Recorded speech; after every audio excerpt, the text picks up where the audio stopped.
उद्धव ठाकरे आणि राज ठाकरे एकत्र येणार असल्याची चर्चा सुरू आहे. आता ते एकत्र येतील का नाही मला वाटत नाही आहे, पण ते एकत्र यावेत असे अनेक लोकांची इच्छा आहे. म्हणजे ते त्यांनी यायचं असेल तर जरूर एकत्र यावे, पण एकत्र आले तर कायम एकत्र राहावे. त्यामुळे त्यांनी एकत्र राहून आणि जरी उद्धव ठाकरे आणि राज ठाकरे एकत्र आले तर महाविकास आघाडी मधून उद्धव ठाकरेंना बाहेर पडावं लागेल. कारण राज ठाकरे यांना काँग्रेस राष्ट्रवादी आपल्या आघाडीमध्ये घेणार नाही. आणि जरी ते एकत्र आले तरी आमच्या महायुतीला काय त्याचा तोटा अजिबात नाही. ते दोघे भाऊ एकत्र येत असतील तर आम्हाला आनंद आहे. दोघा भावांनी एकत्र राहू अशी आमची इच्छा आहे. आता ते दोघे एकत्र आलेले आहे, पण प्रकाश आंबेडकर आणि मी कधी एकत्र येणार काय मला माहित नाही आहे. त्यामुळं प्रकाश आंबेडकर आणि आपण एकत्र आलो पाहिजे. ते दोन भाऊ एकत्र येत आहे तर आमच्या आरपीआयच्या सगळ्या भावांनी सुद्धा एकत्र आलं पाहिजे. आणि त्यासाठी नक्की भविष्य काळामध्ये मी प्रयत्न करणार आहे. आणि राजकारणामध्ये अशा पद्धतीच्या चर्चा होत असतात आणि चर्चा जरी झाल्या तरी सध्या मराठीच्या मुद्द्यावर सगळे एकत्र येत आहे.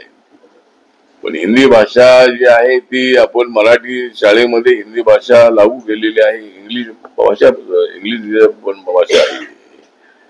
त्यामुळे मराठी शिकणाऱ्या विद्यार्थ्यांना हिंदी चांगलं आलं पाहिजे.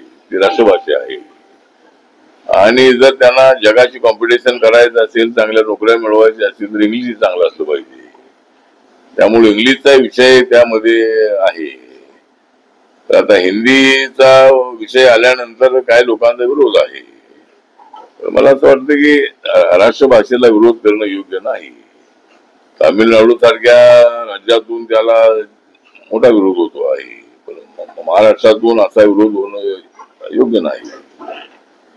आणि माननीय राज ठाकरे यांचे जे कार्यकर्ते आहे ते मुंबईमध्ये मराठी बोललंच पाहिजे, बँकेमध्ये मराठीचा कारभार असला पाहिजे अशा पद्धतीची चुकीच्या भूमिका घेऊन ते महाराष्ट्राची इकॉनॉमी कोलॅप्स करण्याचा प्रयत्न करतायत. मुंबई ही या देशाची आर्थिक राजधानी आहे. अनेक बँकांची हेड ऑफिसेस ही मुंबईमध्ये आहे आणि त्या सगळ्या बँकांमध्ये मराठीमध्ये कारभार करा अशा पद्धतीची मागणी आहे. बोर्ड मराठीत लावले पाहिजे ते ठीक आहे, बँकांचा कारभार जो आहे तो सगळा कारभार मराठीमध्ये होणं अशक्य आहे. त्यामुळे त्यांच्या मागणीला आमचा विरोध आहे. आणि मराठी आम्ही सुद्धा मराठीवर आमचं प्रेम आहे. मराठी राजभाषा माननीय नरेंद्र मोदी साहेबांनी त्याला दर्जा दिलेला आहे आणि मराठी तर आमची माय बोली आहेच आहे.